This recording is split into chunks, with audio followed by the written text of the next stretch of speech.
This is how you make the perfect pizza sauce. I spend time with some of the best pizza chefs in the world and I've learned this, so I can't wait to share this magic, easy recipe with you.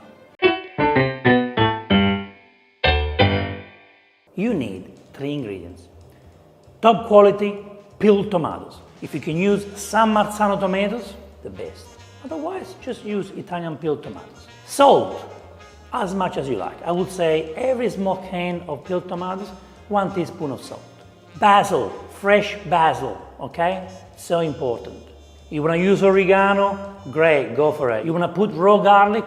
Yes, you can do it, but it's not for everyone. So avoid adding garlic in the sauce unless you're only making the pizza for you. Okay, this is what we do. We get the peeled tomatoes and we just put them in a bowl. Look at the tomato juice, beautiful. Now we squash the tomatoes by hand. We can use this, or last resort, we can blend. Pizzerias who make a lot of pizzas, they have to use a blender, but there is a way to use the blender. At home, you can use this or your hands. So if you use your hands, you just do this. You just put your hands in there and you just squash it. Feel the tomato. You really want to feel it and squash it like that. Beautiful. Beautiful. So when you crush it by hand, you do get like a rustic look. So when the tomato goes on the pizza, you see pieces of tomatoes. If you want to be more accurate, you can use this and really squash it hard. Just like that. And you get more fine pieces.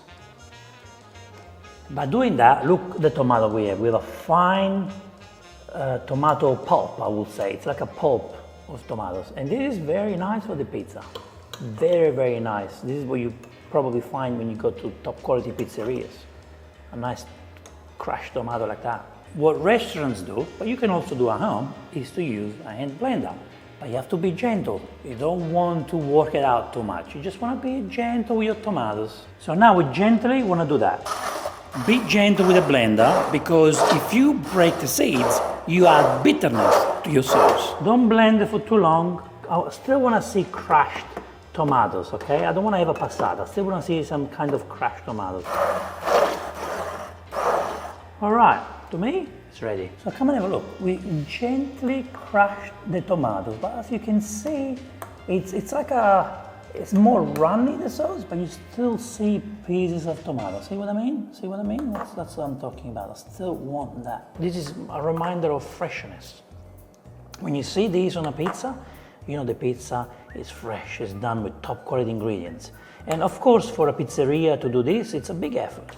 So basically, it's kind of a passata, but more of a rustic passata, if you know what I mean, okay? Because you have pieces of tomatoes in there. So now we can put the salt, okay? I would say 1 teaspoon of salt for every small can, for like 400 grams of tomatoes. So because I use 2 cans, I've got 800 grams of peeled tomatoes. I'm using 2 teaspoons.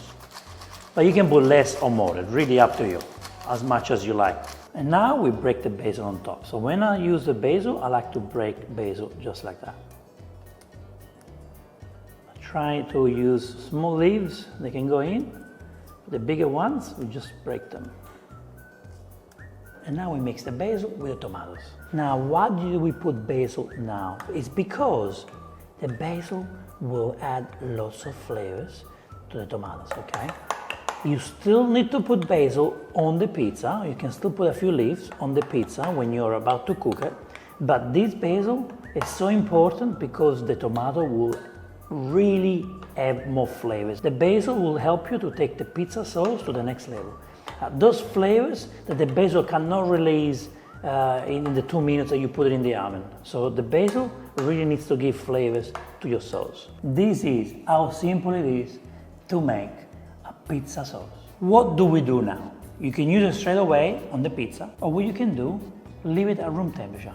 So the basil and the tomato will make love together and it will taste a lot better. You can keep this at room temperature up to 1 day. After 1 day, you want to put it in the fridge, okay? This will last about 4 or 5 days in the fridge. If you're not using the sauce now, you need to cover it with a plastic wrap. When you spread this sauce on the pizza, you need about 1.5 ladles for a normal size pizza. When you are going to add basil on the pizza, put the sauce first, then put the basil, and then you put the cheeses on top of the basil. That way, your basil is not going to burn in the oven. Why we didn't cook this sauce? Well, if you put this tomato sauce on the pizza, it will release all the freshness, the beautiful flavors on the pizza. It will give you the best flavors that tomatoes can give you on the pizza, okay? The flavors will go straight on the pizza. If we are cooking this for half an hour, 1 hour, whatever, it's perfect for the pasta, you know? But if you are going to cook it now, and then you put it on the pizza and cook it again on the pizza, you are going to kind of kill the sauce, dry up the sauce, remove all the benefits, the freshness is not gonna be there, okay? I made this mistake before, and I'm pretty sure you still do. But try to use this technique, and your pizza game will go to the next level. Whatever you wanna put on top, it's fine.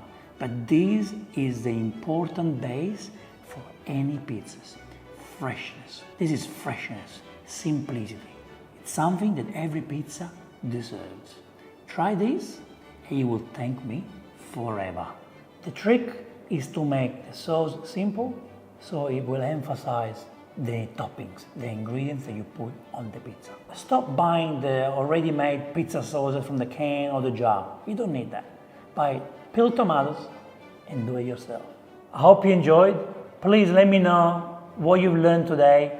Are you gonna try it? And once you try it, please let me know, seriously. And what toppings are you going to put on this wonderful sauce? For me, I think I'm gonna just have some pecorino, some mozzarella, some extra virgin olive oil, and then have a beautiful margherita. This beautiful smells takes me all the way back to Naples. Thank you so much for watching this episode. I will see you on the next Vincenzo's Plate video recipe. E ora si mangia. Vincenzo's Plate.